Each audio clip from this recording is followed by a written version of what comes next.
Alright,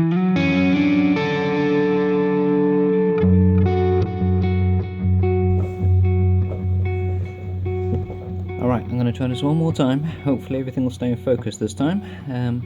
Tried this once, too many now. I'm going to be picking this 4-pin padlock. No security pins as far as I can tell, and no brand, no name. I'm using these short lock picks that I made, 10 wrenches on one side. I've got a medium hook here and a bow tie on this side. I'll be using a medium hook to pick this lock. I've also made this Velcro sheath, hard Velcro on one side, soft on the other. So we've got a few more lock picks in here.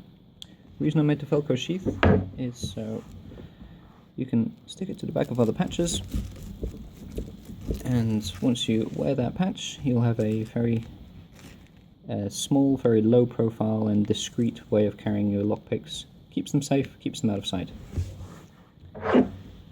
For this lock, I'm going to be going top of the keyway, using a medium hook.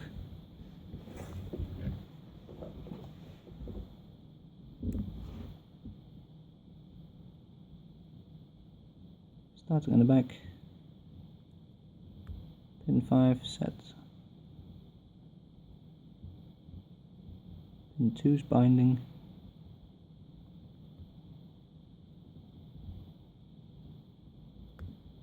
pin 2 sets, pin 1's binding now, pin 1 sets, pin 3, loud and proud. Losing tension here. Let's try pin 3 again. Where are we?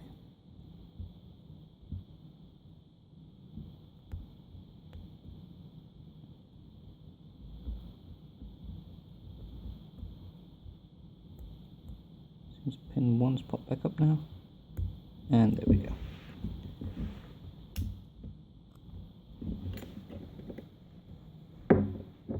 Simple little lock to pick. Using these small lock picks, it's a matter of getting used to them. They're quite short, but just long enough to be comfortable. They lay in the hand quite nicely. Still trying them out, see what I think, seeing if I can improve on them at all. Thanks for watching, see you next time.